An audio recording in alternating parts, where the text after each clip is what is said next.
When did youth sports turn into a nightmare you couldn't escape? I swear to God, if I hear the phrase competitive edge one more time, I am going to key someone's 2024 Subaru Ascent. Like literally key it. I'm sitting here at my kitchen table, which is actually an old IKEA card table I bought 5 years ago at 1:56 a.m., completely wired and scrolling through my bank account because I'm terrified the $347 bill for the new goalie equipment is going to put me in overdraft. I'm Russell Wang, 43M, and I sell vacuum cleaners at Costco, and I'm just trying to survive, you know. But my life has officially turned into a real-time horror movie thanks to youth soccer and two parents who belong in a Hulu docuseries about extreme entitlement. I don't even know where to start with this dumpster fire, but I guess I have to start with the incident, the thing that happened less than 2 hours ago that has my hands still shaking and my iPhone 14 battery dying at 7% even though I just charged it. This is definitely going to be long, so grab some Talenti gelato and buckle up because I need to vent this out before I combust. So I have a son, Leo. He's 10, a good kid, maybe a little too sensitive. But honestly, who can blame him when he has to listen to the constant screaming at the practices? He plays on the U11 competitive academy team, which sounds very important but really just means the dues are astronomical, $1,247 every 6 months, plus tournaments, and the practices are at 5:30 p.m. on Tuesday and Thursday, which is exactly when I am fighting the worst traffic on the I-405 coming home from my shift. We are not rich. We are doing this because Leo loves soccer and because I got sucked into the idea that if he's not playing competitive sports, he's somehow already failing at life. I know, past me was such an idiot. The dynamic on this team is toxic and it's 99% because of two people, Maya Griffin, 28F, and Maria Patel, 39F. Maya's the youngest mom on the team and she is terrifying. She's one of those parents who wears Lululemon head to toe and carries a Peloton water bottle everywhere, even though she openly told me once she only uses the Peloton to hang her dry cleaning. She works some high-powered finance job, which she mentions constantly, and she is obsessed with her daughter Chloe being the best, not just good but the absolute best. Chloe is honestly a decent player, aggressive, fast, but she's 10, so sometimes she just stands there picking grass. Maya sees this as a personal failure. Every time Chloe misses a pass, Maya clutches her $1,500 Tory Burch bag like she's about to hyperventilate. She embodies the term achievement-obsessed parent. Then there is Maria Patel, 39F. Maria is the classic favoritist parent. Her son Rohan is technically the best player on the team NGL. He's fast and skilled, but Maria acts like he invented soccer. She is incredibly cliquey and only speaks to the 3 other parents who agree that Rohan is destined for the English Premier League. Maria also happens to be best friends with Coach Mike's wife, which is the main reason Rohan is always the team captain, even when he shows up to practice on Tuesday at 11:47 a.m. complaining that his $85 custom cleats pinch his toes. Maria has this condescending way of looking at me, the exhausted retail worker, whenever I have to ask Coach Mike about a scheduling change. It's like she can smell the discounted Hot Pockets I ate for lunch. I try to stay out of the drama. I really do. I sit on the farthest bleacher, usually nursing a lukewarm Starbucks Pike Place that cost me $4.65, and I spend the whole practice calculating how many hours of overtime I'd need to work just to cover the $85 plumber charge from when Leo flushed his action figure down the toilet last month. I'm too tired for confrontation. But the last few weeks, the tension has been unbearable. See, the whole team is supposed to be working towards the big regional tournament in 2 weeks. Our coach, Mike, decided that because the kids are having trouble communicating on the field, we were going to utilize new technology. Mike had purchased a whole new communication setup, a sort of closed-loop audio system. He called it ProComms for the U11. It's basically a series of wearable microphones and headsets for the kids, plus one master mic speaker console that sits on the sideline so Mike can yell directions and the kids can hear him instantly. It was expensive, probably funded by the $200 equipment donation withdrawal everyone was asked to make 2 weeks ago, but Mike was very proud of it. This system, which uses Bluetooth and a small mixer, also has a massive glaring flaw. It is extremely sensitive, and it is almost impossible to tell when the master console is muted versus when it's actively broadcasting the audio to the headsets and the huge speaker horn he set up near the benches. This past Tuesday, it was already a disaster practice. It was pouring rain, the field was basically a swamp, and Maya was absolutely fuming because Chloe got tackled by Rohan. "Coach Mike," Maya shouted, marching onto the muddy sidelines in pristine white track pants, which again, audacity.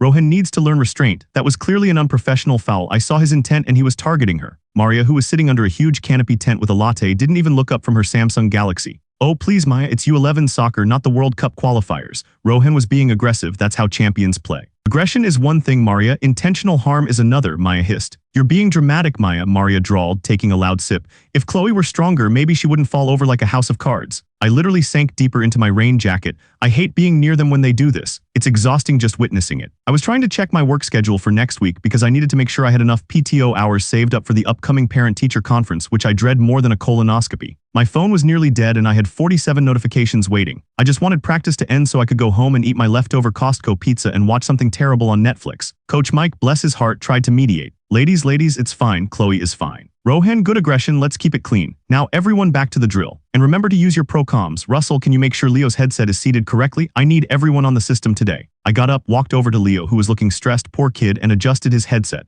It was a bulky thing, and Mike had just set the master console down next to the sideline bench, right between Maya's pristine area and Maria's tent. Mike went to the center of the field to direct the drills. This is the part where everything went sideways. Leo started doing the passing drills and he was doing okay. Maya's daughter Chloe, however, was having an off day. She was frustrated. She kept arguing with the other kids and she literally threw the ball into the woods at one point. Maya was getting progressively more agitated. She was pacing near the bench, whispering furiously into her Apple Watch. She looked like she was about to explode. Maria was still under her tent, smirking occasionally. Then Coach Mike called a water break at 6:15 p.m. The moment the kids ran toward the bench, Maya and Maria converged near the water bottles, which were of course right next to the Master Procom console. I was maybe 20 feet away, trying to text my mom back because she was calling me 27 times in 1 hour wondering if Leo needed me to drop off dinner. I love my mom, but the anxiety is real. I looked up just as the air crackled with sound. Mike hadn't turned the console off. He must have thought he hit the mute button, but he clearly hit the broadcast to field speaker button instead, or maybe the system glitched. Whatever happened, every single word that Maya and Maria were saying was suddenly being amplified through the huge speaker horn set up for the field. Not just loud, but like concert level loud. And because the kids were all standing right there, their individual body mics were also feeding into the console. The first sound was Maya's voice, sharp and high-pitched. Did you see that? Did you just see Chloe miss that kick? She's completely distracted by that little loser Leo Wang, Maya spat. My stomach dropped to the muddy turf. I stopped typing immediately. I looked around. Everyone, the kids, Coach Mike, the other parents all froze.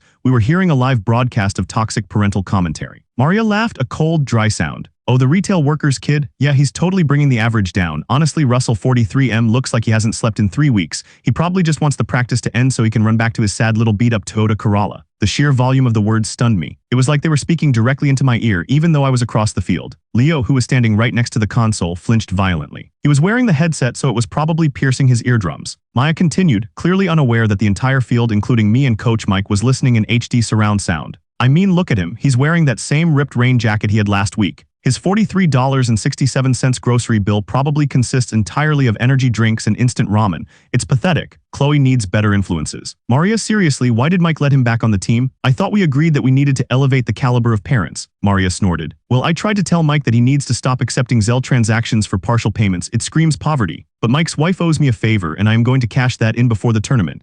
I'm telling you, I am blocking that boy's access to the starting lineup. Rohan needs the spotlight, not some kid who looks like he's about to cry because his dad can't afford the Adidas team jacket. I was frozen. I literally felt my ears ringing. My hands were shaking so hard I dropped my phone in a puddle. I saw Coach Mike's eyes widen as he realized what was happening with the master console. He was frantically running toward the bench, slipping on the mud. Maya, getting comfortable with the fact she was talking to her favorite echo chamber, lowered her voice slightly, but the mic made it sound like she was yelling directly into a megaphone. The problem with Maya's attitude is that she thinks she can coast on effort. She needs to understand that unless she's putting in the $200 withdrawals for private conditioning sessions every weekend, she's never going to be elite. I mean, look at how Maria's husband, who is an actual lawyer, shows up in his BMW.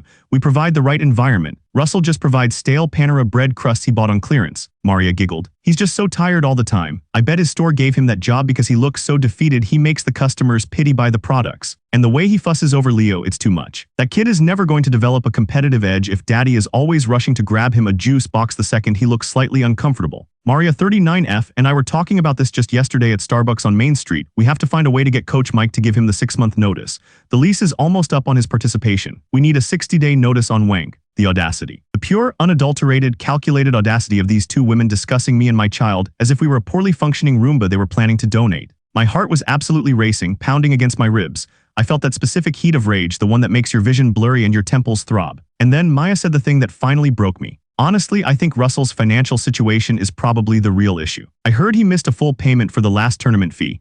It's probably impacting his focus, you know? He probably has his rent, $1,247, hanging over his head all the time, which is why he looks so exhausted. It's unprofessional bringing that kind of stressed energy to the field. He should just stay home. Better for the team. Better for our investment. Before I could even process the fact that they somehow knew my exact rent amount, I still don't know how they know that. Honestly, I'm going to spend the next week in a full-blown paranoia spiral checking my Venmo history and my security deposit statements. Leo, who was standing by the console and had been taking the full sonic assault of their contempt, suddenly ripped the headset off his head. He let out a noise that was half sob, half scream. You're mean. Maria and Maya, still blissfully unaware, both jumped back, finally registering that something was different. Maria turned, still holding her iced latte, and looked straight at Leo. Rohan, honey, what is it? Are you okay? She asked, completely oblivious. Coach Mike finally reached the console and slammed his hand down on the power button, plunging the field into stunned silence. The sudden quiet was deafening, but the damage was done. Every kid, every parent had heard the full, detailed, hateful monologue about my income, my parenting, my clothes, my car, and my son's perceived weakness. I walked toward the group. My legs were weak, but I saw Leo's face. He was crying, silent, ugly crying, snot everywhere. The sight of his absolute humiliation cleared my mind completely. The exhaustion melted away, replaced by pure white-hot fury. I didn't care about my job, my rent, or what anyone thought. I reached the huddle just as Maya was looking down at Leo with disgust. Don't be so dramatic, kid, Maya said, her voice now normal volume, utterly saccharine. It's just soccer. Leo just pointed a shaking finger at the console. He couldn't speak. I stood directly in front of Maya Griffin, 28F. I was still wearing my soaking wet rain jacket, the one she just called ripped. I smelled faintly of gas station coffee and existential dread. I am 43 years old, exhausted, and retail life has given me zero filter left when pushed this far. You too, I said, my voice dangerously low. I heard a few gasps from the other non-clique parents who were finally creeping closer. You two just broadcasted your entire garbage opinion of me and my son Liv to the entire field. Maria, 39F, went pale. She looked at the now dark console, then back at Maya, who was frantically checking her reflection in her phone screen to make sure her eyebrows hadn't smeared in the rain. Russell, wait, what are you saying? Maria stammered, looking genuinely terrified for the first time. We were just talking about the play, the drills, don't even try to lie, I cut her off. I pointed at the master mic, which had a small red LED still blinking, indicating recent activity. I heard you say my son is a little loser and that my life is pathetic because I work retail. I heard you say you are actively trying to get my child kicked off this team. Maya finally looked at me and I saw the calculation in her eyes. She was already spinning the gaslight. Russell, I think you're mishearing things, Maya said, trying the patronizing voice she usually reserves for customer service reps. The acoustics are terrible out here. You're being dramatic. You're too sensitive. Maria quickly backed her up. Yeah, Russell, you're remembering it wrong. Maybe you should take a breather. You know how you get when you're tired. Oh, I'm not tired anymore, I said, and I meant it. The adrenaline was pumping. I'm wide awake, and here's what I heard word for word, Maya. He should just stay home, better for our investment. I looked from Maya to Maria. Every single other parent was watching. Coach Mike was standing there, looking like he wanted to jump into the nearest drainage ditch. Leo was still crying, clutching my leg. You know what's funny? I asked them, leaning in slightly, forcing them to look me in the eye. My son Leo is right now wearing a mic that you paid $200 for. And guess who was listening to every word you just said through his high-definition headset long before the speakers turned on? The blood drained completely from Maya's face. Maria actually stumbled backward a step. So not only did I hear it, I continued, voice steady despite the raw rage vibrating through my chest, but my 10-year-old son, who you just called a loser and criticized his dad's income to the point where he's standing here sobbing, he heard it first, right inside his ears. I scooped up Leo, holding him tight. I looked at Maya, who was opening and closing her mouth, trying to formulate a defense, probably already drafting an email to Coach Mike's wife. Don't worry about giving me a 60-day notice, Maria, I said, referencing my rent money and the termination date she invented. You don't need to try and block my son, because after what you two just did, I'm taking the final action myself. I looked at Coach Mike. We're done. We are permanently withdrawing from the team, effective immediately. Keep the $347 for the gear. I don't care. We are done with this toxic circus. I turned to walk away, leading Leo, who was finally starting to calm down, but then I stopped. I realized I couldn't just leave it at withdrawal, not after what they did to Leo. I turned back to the two most toxic people on the field. They looked smug again, already thinking they had won because they got rid of the problem parent. Oh, and one more thing, I said, pulling out my phone from the puddle. The screen was cracked worse than ever, of course, but it was still on. I should mention that my cousin works for the local news station. I was talking to her this morning because I ran into a massive bureaucratic headache trying to use my insurance for Leo's therapy appointment, which I had to reschedule because of your mandatory 5:30 p.m. practice, by the way. Anyway, I texted her about the intense parent drama, and she told me I should download a good audio recording app just in case things escalated.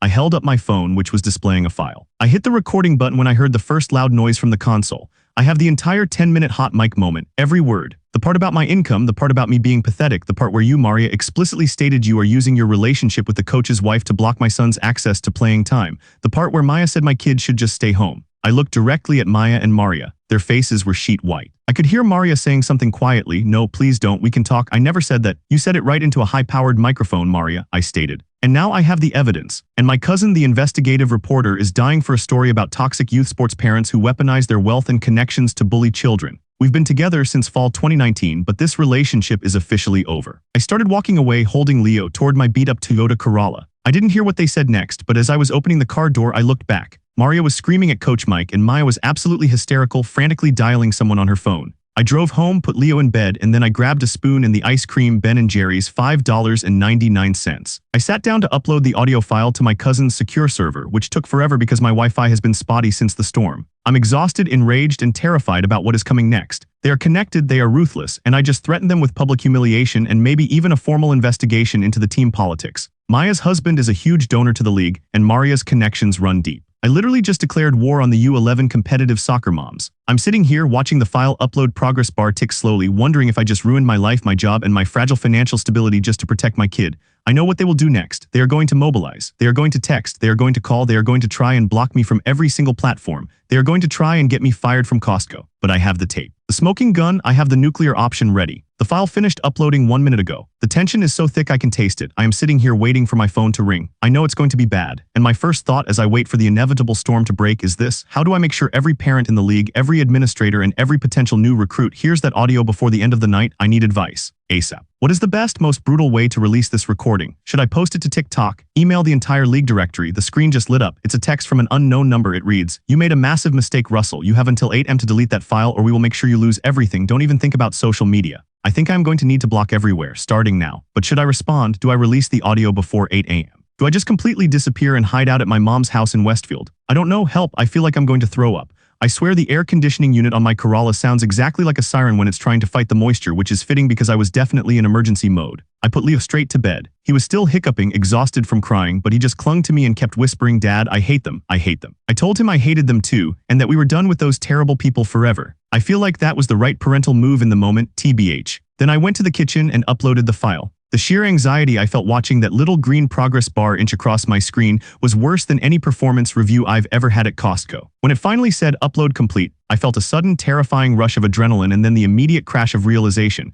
I just sent a potential career-ending audio file to my cousin who, yes, is an investigative reporter. This wasn't some petty Yelp review. This was nuclear warfare against the U11 Suburban Elite Soccer League. The text came almost instantly after. "You made a massive mistake, Russell. You have until 8 a.m. to delete that file or we will make sure you lose everything. Don't even think about social media." It was an unknown number, but the vibe was pure Maya Maria. It had the same calculated, cold energy. The threat was immediate, specific, and designed to hit me where I live, my job, and my rent, which they seem obsessed with. I looked at the clock. 2:15 a.m. 8 a.m. was 5 hours and 45 minutes away. I didn't respond. I knew I couldn't. Responding would acknowledge I received it, and worse, it might give them some leverage. My brain was cycling through every bad decision it ever made, and I realized this was probably going to be the worst, but also maybe the most necessary thing I've ever done. I went straight to my laptop. I wasn't just going to rely on my reporter cousin, though she is a goddess truly. If I was going to block everywhere, I needed to make the first move, and I needed it to be tactical. I opened the league directory email list. Yes, I still had it. I scrolled through all 42 email addresses, parents, board members, team administrators.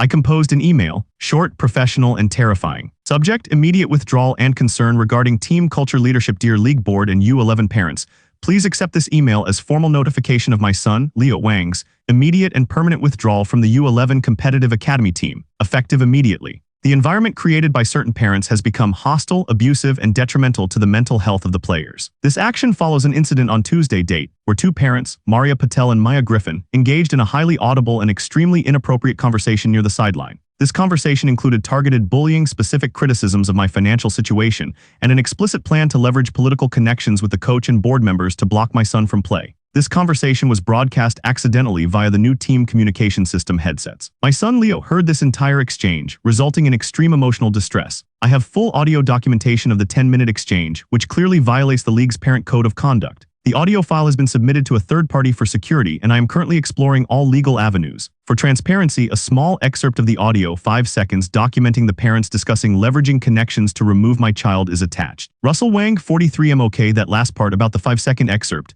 That was the brilliant, terrified move I made at 3 a.m. I knew if I sent the whole 10 minutes it might get flagged, deleted, or dismissed as too much drama. But a 5-second, crystal-clear sound bite of Maria saying, "I am going to cash that in before the tournament. I'm telling you I am blocking that boy's access to the starting lineup," with Maya confirming that was proof. It was the poison dart. I attached the clip. I hit send. 3:05 a.m. The damage was done. I literally felt my hands shaking with relief and horror. I blocked that unknown number immediately. I didn't sleep at all. I sat on the couch watching the sun come up over the Costco parking lot across the street. I live right near the main distribution center, NGL. So fast forward to 8:30 a.m. The deadline passed. I was already at work, clocked in, trying to look normal while explaining the features of the newest Dyson model. My stomach was twisting itself into a tight knot of impending doom. I kept my phone in my locker locked. Blocking everywhere meant blocking them, yes, but also blocking the immediate anxiety that they were trying to inflict. But the world was turning, and the world was pissed. I checked my phone on my first break at 11:15 a.m. Holy Mother of God. My inbox had 74 unread emails. My cousin had texted me 5 times. I also had 3 missed calls from Coach Mike, 2 from the league president, who I've met exactly once when I handed over a check for the uniform, and a voicemail from Maria's husband, the lawyer. I focused on the league emails first. The entire thread was a dumpster fire. The initial emails from the board were standard, panicked corporate speak. We have received this concerning communication. The matter is under immediate review. Please be patient. Then the parents started replying, the non-clique parents, the ones who had been sitting quietly on the sidelines also trying to survive. From Todd S. dad of Ethan Russell, I just listened to that clip. Holy cow, Ethan's mom and I are disgusted. We were there, we heard some of it, but not the full context. Thank you for doing this. We are also considering withdrawal. From Jessica K., mom of Olivia, I am shaking. This is exactly what is wrong with youth sports. The fact that they were coordinating against a 10-year-old is sickening. I'm forwarding this audio to every single person I know who has a kid in this league. This behavior cannot be tolerated. From another parent, Dan, Maria and Maya, you owe Russell and Leo a massive apology. This is beyond pathetic. And then the replies from Maria and Maya. Oh, the gaslighting. It was beautiful in its pathetic desperation. Maria, this is an absolute misrepresentation of the conversation. I was merely discussing team strategy with Maya, and the comments about Russell's finances are completely fabricated. Russell is clearly distraught and misinterpreting things in his grief over withdrawing his son. Maya, the clip is heavily edited and taken out of context. Russell has been dealing with emotional instability lately, and this is clearly a projection of his own issues. We were discussing general league politics, not Leo. We are demanding the league take action against Russell for defamation. I literally laughed out loud in the Costco break room, earning a weird look from the guy stacking pallets of paper towels. Misinterpretation, grief. I was grieving the $1,247 in fees I'd paid maybe. The best part, Maria and Maya were replying to the entire 42-person thread. Every time they lied, 40 other parents saw it instantly. I clicked on the voicemail from Maria's husband, Mark. His voice was tight, lawyerly, and furious. Russell, this is Mark Patel. I understand you sent some potentially defamatory material to the league this morning. I suggest you retain counsel immediately. If you do not retract your statements and immediately turn over the full audio file for verification, we will be forced to pursue legal action for harassment, slander, and emotional distress against my family. Call me back immediately or expect a cease and desist letter by 5 p.m. I listened to it again. Emotional distress, NGL. I almost choked on my lukewarm coffee. Their emotional distress was having their toxic, cruel conversation broadcast. Mine was realizing I might not be able to afford Leo's next pair of shoes because I spent too much on league dues. I deleted the voicemail. I didn't call him back. I blocked his number, blocking everywhere. Stage 1 done. I texted my cousin Sarah, check the link. I sent the 5-second clip to the league. Things are already going sideways. I need advice on the rest. Sarah, cousin Russell, I have been up since 4 a.m. That full tape is gold. This isn't just youth sports drama. This is a clear case of parent political pressure affecting a child's participation. It screams Title IX violation territory. Do not talk to Mark Patel. Do not apologize. Do not retract anything. I'm running this past my editor. We need to frame this carefully. We are focusing on the systemic issue of wealth inequality in youth sports, using the audio as the shocking evidence. Sarah, cousin, NBTW, I found out how Maria and Maya knew your rent and your financial details.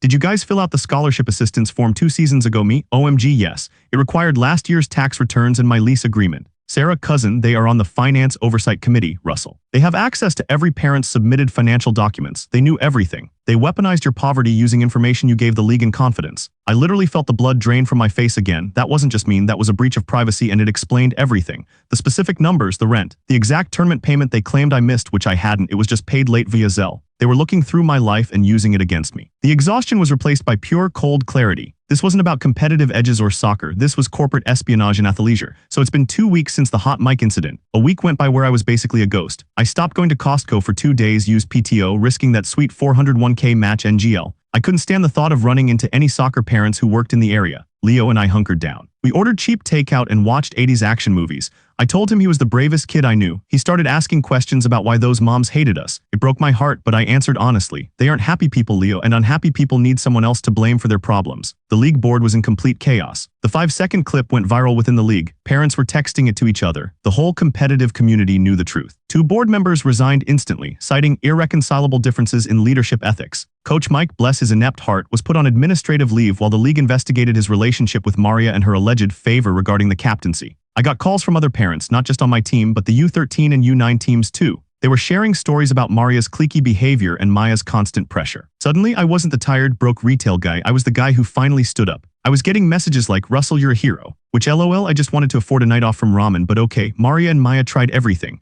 They sent me several passive-aggressive emails through the one team email I hadn't blocked yet, demanding I return the stolen league property, the audio. I ignored them. I blocked the email. They tried calling my mom, somehow getting her number from the emergency contacts list, another privacy violation which I told Sarah about immediately. My mom, who is generally a nervous wreck, actually handled it like a boss. My mom, Marlene, 67F, retired postal worker. They told me I raised a thief and a liar, Russell. I told them that if they needed to talk to you, they should contact your lawyer. Then I hung up and immediately ordered a security camera for your front door. I told you, Russell, those Lululemon women are evil. I'm telling you, the anxiety of getting a cease and desist letter was real. I spent $300 on a consultation with a lawyer Sarah recommended, a guy who specializes in defamation and parental rights. He told me the same thing Sarah did. I had the evidence. They had illegally accessed my private financial data and their threat was empty. They were using big lawyer talk to scare the poor retail guy. He advised me to keep blocking everywhere. Update: this morning he showed up at my door. I was just getting ready for work. It was 7:15 a.m. I looked through the peephole and there was Mark Patel, Maria's lawyer husband, standing there. He was wearing an expensive suit, holding a large folder, and looked like he hadn't slept either. I didn't open the door. I just stood behind the door, completely silent, phone in hand, ready to dial 911. He knocked again. Harder this time. Russell Wang, I know you're in there. I just want to talk about this matter privately and professionally.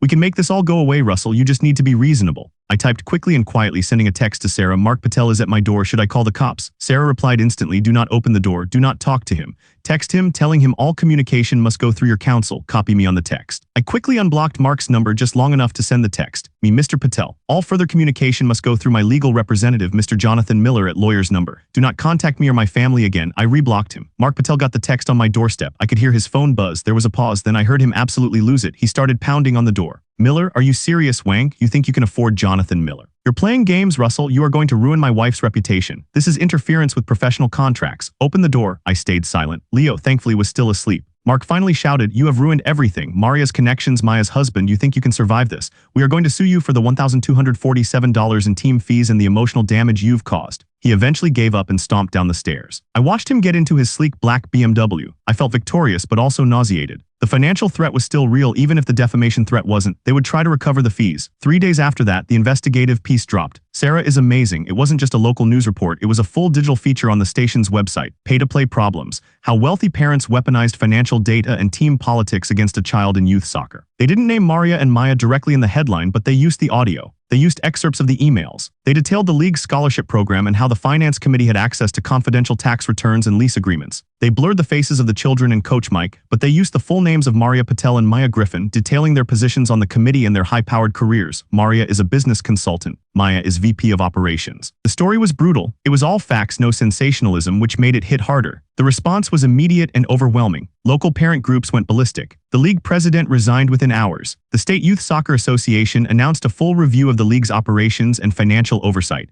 Maria Patel and Maya Griffin were officially radioactive. Maya's employer, a major regional investment firm, released a terse statement saying they had placed an employee on immediate administrative leave pending review of her conduct. NGL, that was a huge moment for me. Maya's entire identity was wrapped up in that job and that high-powered image. Maria wasn't so lucky. She worked independently, but her business consultancy Facebook page was absolutely flooded with one-star reviews referencing the article. People were calling her a bully and an unethical manipulator. By Tuesday, I was doing something I never would have done before. Leo and I were practicing soccer, just us, in a public park near my place, a totally different part of town. Leo was smiling, genuinely smiling. He wasn't playing to impress anyone or worrying about what Maya or Maria might say about his lack of competitive edge. He was just kicking a ball. I got a call. It was the league president, the new one, installed hastily by the state association. New president, Russell. First, I want to formally apologize for the absolute failure of leadership that allowed this to happen. We have severed all ties with Coach Mike, Maria Patel, and Maya Griffin. They are permanently banned from participating in any league activities. Me, okay. New president, we are initiating a massive policy change regarding financial data privacy, and we are also offering Leo a full scholarship free of charge to any team he wishes to join in the next 2 seasons as an act of goodwill. Me, that's generous, but we won't be returning to the league. We're done with competitive soccer for a while. New president, I understand, but there's one more thing. The $1,247 team fees you paid, plus the $347 for the gear. We're sending you a full refund, plus an additional $500 for the emotional distress caused to Leo. We want to make this right. $1,747 plus $500, $2,247 total. That covered 3 months of my rent. I actually had to sit down on the grass. Me, thank you. That means a lot, truly. It felt like a small, unexpected victory. The money wasn't the point, but holy hell, the immediate relief of having that financial cushion was immense. It meant I could breathe. I thought I was over it, but then I saw her. Fast forward to Friday night. I was at the regular Costco picking up paper towels and some frozen chicken breast, you know, the usual single dad necessities. I was heading into aisle 7 and there she was, Maya Griffin, 28F. She wasn't in Lululemon. She was wearing a faded denim jacket and a plain black hoodie. Her hair was pulled back messily. She looked smaller, defeated, and frankly terrified. Her eyes were red. She was standing near the expensive coffee display looking intently at the price tag for the $30 bag of whole beans. She saw me. Her eyes widened. She actually dropped the bag of coffee. I stopped my cart. We were maybe 10 feet apart. The fluorescent lights hummed above us. She didn't try to gaslight. She didn't try to lawyer up. She just looked absolutely devastated. Russell, look, I am so sorry. I am so sorry about what I said about Leo, about your financial situation, about everything. My life is ruined. I lost my job yesterday. Her voice was raw, quiet. It was the first genuine apology I'd heard from her, even if it was clearly motivated by self-preservation. I just stared at her. I thought about the sheer cruelty of her words. I thought about Leo's face soaked with tears, standing in the mud. Maya, you didn't just hurt me. You took confidential information provided by a family trying to keep their kid in a sport, and you used it to mock and organize a campaign against a 10-year-old child. You tried to ruin my life because I wasn't rich enough to be in your social circle. That isn't a mistake, that's calculated abuse. She started tearing up right there next to the massive pallet of granola bars. I know. I was under so much pressure. Chloe's coach, the competition, me, the pressure you put on yourself, that doesn't justify calling my kid a loser because his dad sells vacuum cleaners. You should have thought about pressure when you were trying to get me fired or when you were making plans to block Leo from playing time. She lowered her head. I deserve everything that's happening. I wish I could take it back. I really do. I didn't say, I forgive you. I didn't say, I hope you learn your lesson. I just said, I hope Chloe gets to play soccer because she loves it, not because you need her to succeed. Then I pushed my cart past her and continued shopping for chicken. I didn't look back. I bought the chicken, the paper towels, and a $12 bottle of decent Chardonnay because hell, I earned it. It felt satisfying, but also just incredibly sad. I realized that my anger hadn't really fixed her brokenness. It just exposed it. The resolution approach, blocking everywhere. I realized the block everywhere approach wasn't just about deleting phone numbers and changing passwords. It was about defining boundaries and protecting my peace. I blocked their numbers, their emails, their Instagrams, their LinkedIn profiles. Yes, Maya tried to connect with me again, the audacity. I changed the Netflix password. I changed Leo's school contact information so they couldn't get to him through the school system. I even changed my work schedule so I didn't work the hours the other clique parents usually came in to buy bulk paper goods. I also blocked the memory of trying to survive in that toxic environment. Leo is doing great, BTW. We signed him up for a recreational league in a different, much chiller part of the city. Practices are once a week, games are low-key, and the uniforms are $35, not $350. His coach, a dad named Javier, runs a comic book store and mostly just tells the kids knock-knock jokes. Leo is having fun. He scored a goal last Saturday and the only person cheering was me, and it was the best sound I've heard all year. Maria and Mark Patel are still sending me passive-aggressive letters through their lawyer, not threatening suit anymore, just requesting I pay them back for the team jacket I bought Leo and the $85 cleats. I just forwarded the request to my lawyer, who told them to deduct it from the emotional distress settlement I got from the league. Absolute silence since then. I'm eating ramen every day, NGL, because that $2,247 went directly into an emergency savings account and I am terrified to touch it. But I'm sleeping. I'm not calculating overtime in my head at 2 a.m. I am exhausted, yes. Retail life is still a grind. But the exhaustion is the normal kind, the kind that comes from working hard, not the kind that comes from fighting off two entitled suburban moms who think they own the world.